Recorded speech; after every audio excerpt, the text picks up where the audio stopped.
the shadows of San Giusto.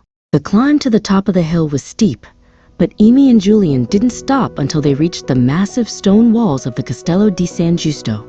The fortress stood like a silent guardian over Trieste, its medieval bastions dark against the midnight sky. "The lighthouse pointed us here," Julian said, his voice low. "The heart of the castle. That's where the secret is buried." Amy felt a chill that had nothing to do with the wind. They reached the main entrance, where heavy wooden gates were framed by ancient stone arches. The red gem in Amy's pocket began to pulse with a deep, rhythmic light, casting long, dancing shadows against the fortress walls. Julian pulled out the heavy iron key he had carried from the lighthouse. "If the statue was right, our ancestor Terenzio left a path for us," he whispered, fitting the key into the lock. The gate opened with a slow, heavy creak that seemed to echo through the entire city of Trieste below. They stepped into the courtyard of the captains, a wide space surrounded by high walls and silent statues. Amy followed the pull of the gem. It wasn't leading them to the museum or the open ramparts. It was pulling them toward the dark, narrow openings that led into the foundations of the castle. Julian turned on a small flashlight, the beam cutting through the thick darkness of a descending stone corridor. The air grew heavy and smelled of damp earth and old iron. "The lighthouse light can't reach here," Julian remarked, remembering the words of the winged Victory. "We are literally going beneath the history of the city." He kept his hand on the rough stone wall, guiding them deeper into the belly of the fortress.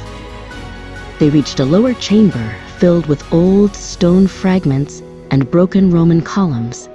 This was the lapidary, where the bones of the city's past were kept. The gem's glow became frantic, flashing like a warning signal. "It's close," Amy said, her heart hammering against her ribs. "Terenzio didn't just build things, Julian. He hid them. He made a pact to protect the music box from the Great War." As they moved through the narrow rows of stones, Amy's foot caught on a protruding piece of marble. With a startled gasp, she tripped forward, her hand slamming into a section of the wall that looked like an ordinary decorative shield. There was a sickening thud as the stone gave way under her weight. "Amy!" Julian shouted, reaching out to catch her before she hit the floor. Instead of a crash, they heard the sound of heavy chains rattling behind the wall. Julian pulled Amy back to her feet, but his eyes were fixed on the wall she had hit. The stone shield had retracted, and a small, rectangular door was sliding open, hidden behind a stack of old crates. "You did it, Amy," Julian said, breathless. "Your clumsiness just found the secret door."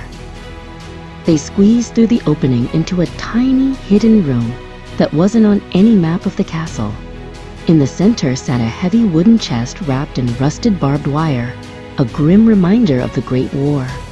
On top of the chest was a faded photograph of a man who looked exactly like Julian. "That's Terenzio," Amy whispered, "and look what he's holding in the photo." Amy picked up a piece of yellowed parchment that lay beside the photo. Her hands shook as she read the elegant, hurried handwriting of her ancestor. "The pact is signed. We have hidden the heart where the soldiers will never look. If the blood of my blood reads this, know that the music box is not a prize, but a responsibility. The Great War almost broke the world.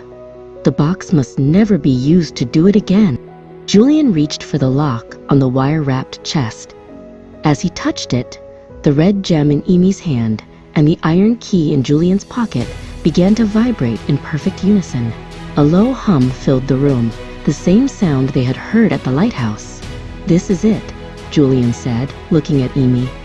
"The heart of the castle, the secret Terenzio died to protect." He turned the key, and the chest began to click open.